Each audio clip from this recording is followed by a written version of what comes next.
성령님 좋은 아침입니다. 이 시간 성령님을 초청합니다.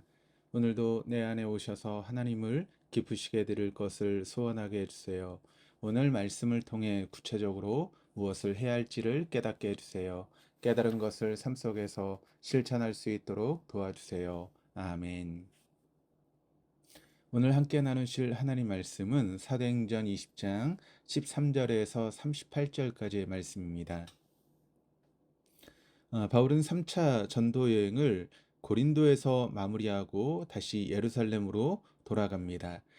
그런데 고린도에서 예루살렘으로 가는 가장 빠르고 편한 방법은 배를 타고 가는 것이었습니다.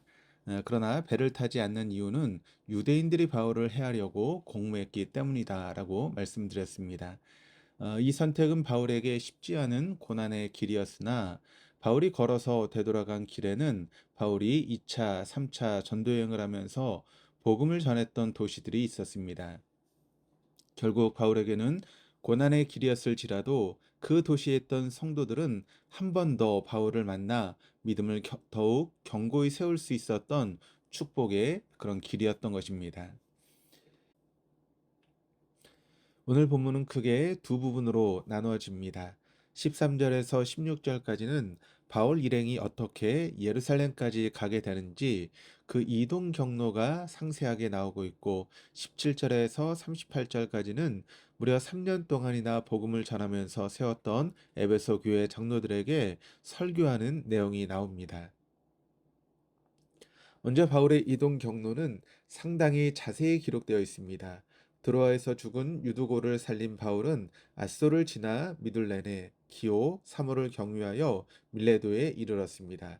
바울의 경유지가 이렇게 상세히 기록되었다라고 하는 것을 보면 바울이 상당히 바쁘게 움직였다라고 하는 것을 알 수 있습니다. 14절입니다.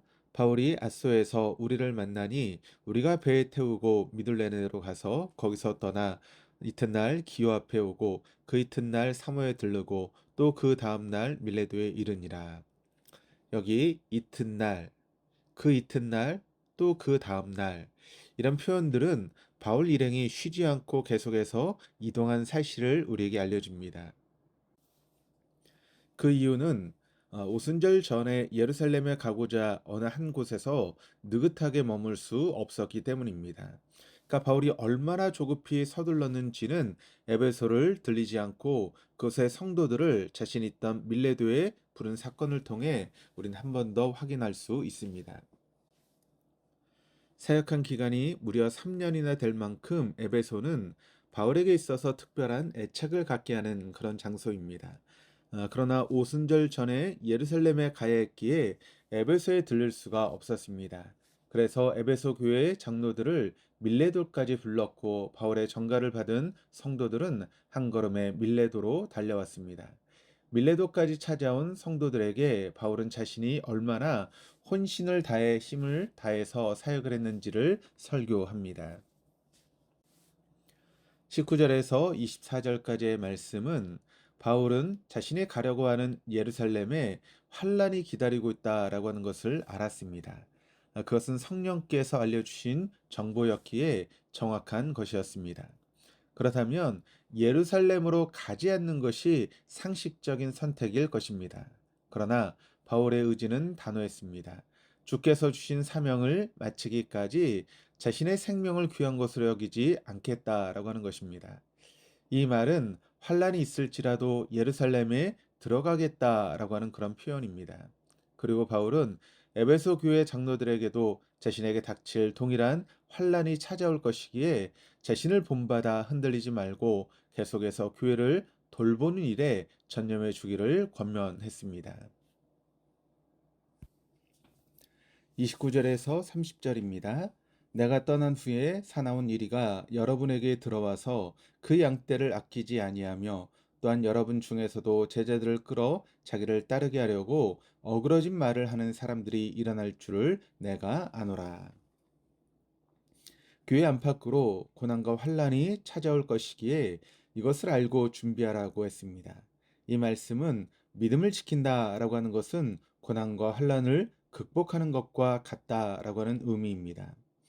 고난과 환란이 찾아올 때 그것을 극복한다라고 하는 것은 믿음을 지키는 것이요. 또 극복하지 못하고 넘어지면 믿음도 함께 포기하는 것입니다. 그러므로 오늘 우리에게 닥친 고난을 어떻게 대처하는가는 결국 우리의 믿음과 직결되어 있습니다. 믿음은 추상적인 것이 아니라 실제적이요, 현실적인 것입니다. 주님께서 땅끝까지 이르러 내 증인이 되라고 하셨을 때 그 땅이 나와는 멀리 떨어진 어느 외딴 무인도나 미지의 세계가 아니라 바로 우리의 삶의 현장인 것과 같습니다. 에베소 장로들을 향한 바울의 고별 설교는 주님의 말씀으로 마무리되어 있습니다. 35절입니다. 범사에 여러분에게 모범을 보여준 바와 같이 수고하여 약한 사람들을 돕고 또 주 예수께서 친히 말씀하시는 바 주는 것이 받는 것보다 복이 있다 하심을 기억하여야 할지니라. 주는 것이 받는 것보다 복이 있다라고 하는 말씀은 예수님의 행적을 기록한 사복음에서도 나오지 않는 예수님의 말씀입니다. 일반적으로 사람들은 주는 것이 받는 것보다 복이 있다라고 말할 때 도움을 받는 입장에 있기보다는 도움을 줄 수 있는 사람이 되어야 한다라고 하는 그런 취지로 사용을 합니다. 그러나 정작 예수님께서 이 말씀을 하셨을 때는 좀 다른 의미가 있습니다. 흔히 우리들이 생각하는 것처럼 많은 것을 가진 사람이 적은 것을 가진 사람에게 나눠주라는 풍족함의 축복을 의미하는 말씀이 아니기 때문입니다. 예수님은 물질적으로 많은 것을 가진 분이 아니셨습니다. 그럼에도 불구하고 한없이 주신 분이셨습니다. 즉, 많은 것을 가지고 나눠주신 분이 아니셨다라고 하는 의미입니다. 또한 예수님은 산상수훈에서 속옷을 달라 하면 겉옷까지 주라라고 하셨고, 한쪽 뺨을 때리면 다른 쪽 뺨도 때리도록 돌려대라고 하셨습니다. 이런 말씀을 볼 때 주는 것이 받는 것보다 복이 있다라고 하는 것은 풍족함의 복을 말씀하신 것이 아니라 주는 것 자체가 복이 있다라고 하는 것을 말씀하고 있는 것입니다. 그럼 왜 주는 것이 자체가 복일까요? 누가복음 6장 38절 말씀을 보시면 주라 그리하면 너희에게 줄 것이니 곧 후이되어 누르고 흔들어 넘치도록 하여 너희에게 안겨주리라. 너희가 헤아리는 그 헤아림으로 너희도 헤아림을 도로 받을 것이니라. 이 말씀은 우리가 누군가에게 주면 준 만큼 없어지기에 하나님께서 우리가 준 만큼 채워준다라고 하는 그런 뜻이 아니라 우리가 준 것 이상으로 누르고 흔들어 넘치도록 안겨주신다라고 하는 약속입니다. 이 말씀은 단지 물질적인 복만을 의미하지는 않습니다. 여기서 하나님께서 약속하신 복은 물질적인 것일 수도 있고 정신적인 것일 수도 있고 영적인 것일 수도 있습니다.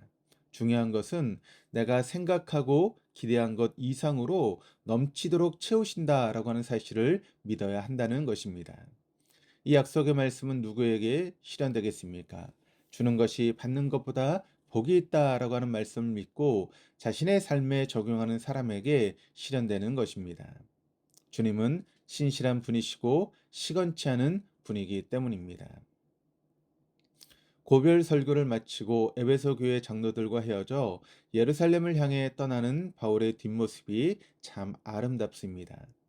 이 땅에 미련을 둔 사람의 모습이 아니기에 그렇습니다.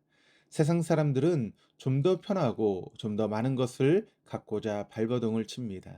그 모습은 참 꼴불견입니다. 언제고 주님 부르시면 이 땅을 떠나야 하는 인생임을 망각한 행동이기에 더 안쓰럽습니다. 그러나 우리들은 어떻습니까? 미련 없이 떠나는 바울의 모습입니까? 하나라도 더 움켜잡으려고 발버둥 치는 꼴불견입니까? 오늘 하루가 바울의 삶을 본받아 이 땅이 아니라 하늘에 우리의 시선을 두고 살아가시는 복된 한 날 될 수 있기를 주님의 이름으로 축원합니다. 기도하시겠습니다. 사랑의 주님, 주님의 은혜로 하나님의 백성이 되었지만 그것으로 끝이 아니라 내 믿음을 지키기 위해 이 땅에서 감당해야 될 책임과 의무가 있음을 기억하게 해주셔서 감사합니다. 고난과 환난 가운데서 비로소 믿음이 빛을 발할 수 있음을 잊지 않게 해 주옵소서. 힘들고 어려운 삶의 연속이지만 우리 혼자 내버려 두지 않으시고 우리 곁에서 힘과 능력을 주시는 주님을 매일매일 만나게 주옵소서. 감사드리며 예수 그리스도 이름으로 기도드립니다. 아멘.